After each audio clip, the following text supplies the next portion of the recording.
kembali lagi di channel saya. Di video kali ini saya akan review, bukan unboxing seperti biasa. Kali ini review iPhone 6s Plus yang rilis pada bulan September 2015.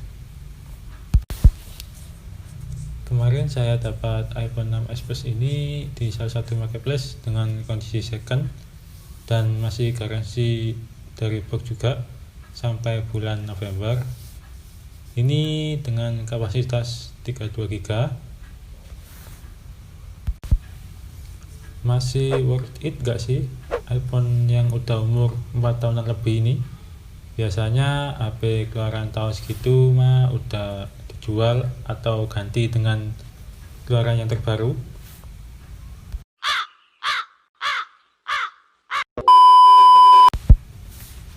Sekedar info, iPhone itu masih merhatiin HP yang keluaran lamanya seperti iPhone 6s Plus ini masih dikasih update iOS terbaru yaitu 13.3.1. Ya, jadi bisa dibilang ngasih pengalaman ngerasain iPhone terbaru dan bisa ngerasain fitur-fitur terbaru seperti dark mode, emoji, dan tampilan volume yang udah di samping, gak di tengah lagi. Ngomongin iPhone, tentunya tidak terlepas dari desain yang terkenal ikonik, yang sesekali lihat orang tahu kalau itu iPhone, dan bisa dibilang kiblatnya desain para HP smartphone pada waktu itu. Bodi iPhone 6s Plus ini terbuat dari metal di sisi belakang dan samping. Terus ada dua garis antena atas dan bawah. Di sisi kanan juga ada tombol power dan slingshot. Terus di sisi kiri ada tombol volume dan tombol mode. Di bagian depannya ada tombol home mechanic.id.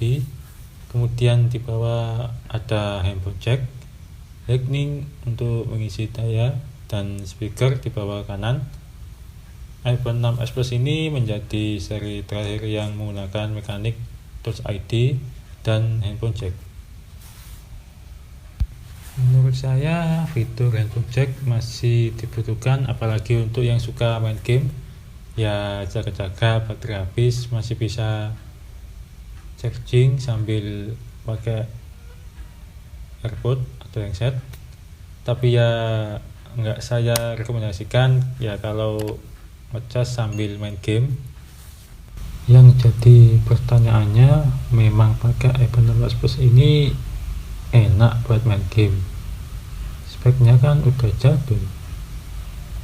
Untuk chipsetnya buatan Apple sendiri, pakai chipset A9 2 core, RAM-nya 2 GB, baterai 2750 mAh, memori internal ada pilihannya 16, 32, 64, 128.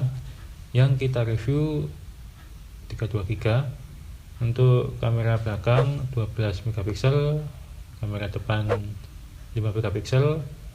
Untuk layarnya 5,5 inch dengan IPS resolusi Full HD. Speknya memang nggak banget, tapi menurut saya sekedar buat sosmed atau browsing masih oke. Terus buat game seperti PUBG masih lancar. Untuk settingan grafisnya emang cuma sampai HD high aja, nggak rata kanan. Selama saya pakai buat game PUBG 30 menit, baterainya berkurang 16%. Kalau buat game seharian bisa ngecas 2 kali. Kalau buat ringan-ringan seperti sosmed, menurut saya cukup awet buat seharian. Aman kalau nih. Untuk kamera belakang buat foto di siang hari asal ada cahaya yang cukup masih oke. Tapi buat foto pada malam hari atau minim cahaya hasilnya udah ketinggalan. Standarnya buat HP 4 jutaan udah nggak oke lagi. buat zaman sekarang, apalagi iPhone 6s Plus ini nggak ada mode malamnya. Yang buat unggul dari kamera iPhone 6s Plus ini buat main IG story, soalnya kualitas kejaga banget, apalagi buat rekam video smooth banget. Saya sendiri pernah membedakan hasil iPhone ini dengan HP Android saat buat story IG. Hasilnya beda banget. Di iPhone ini masih kejaga, kalau di Android sebagus apapun hasilnya, kalau buat story tetap menurun kualitasnya. Kesimpulannya, iPhone 6s Plus ini di tahun 2020 worth it atau enggak? Jawabannya tergantung. iPhone 6s Plus ini masih cocok buat sosmed atau iseng-iseng bikin Instastory. HP ini masih cukup bagus. Dan untuk kalian fan berat iPhone tapi budgetnya terbatas, HP ini bisa buat alternatif kalian. Menurut pengalaman saya, selama pakai HP ini buat foto produk, foto jualan, sama video, hasilnya cukup bagus asal di tempat yang cukup percaya.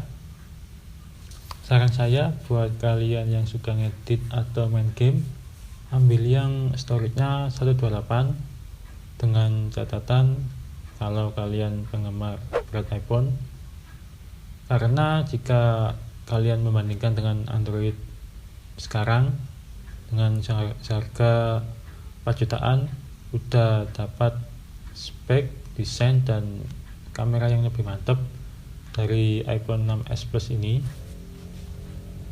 Dan terakhir, kalian yang belum tahu harga pasaran sekarang, untuk garansi box harganya masih 3-3,5 juta, tergantung kondisi. Kalau yang garansi inter biasanya lebih murah. Kalau yang saya review ini dijual juga, kalau minat bisa langsung komen di bawah ya. Itu aja sih untuk video kali ini. Maaf jika banyak kekurangannya. Jangan lupa like jika kalian suka, dislike aja kalau nggak suka. Sampai jumpa di video selanjutnya.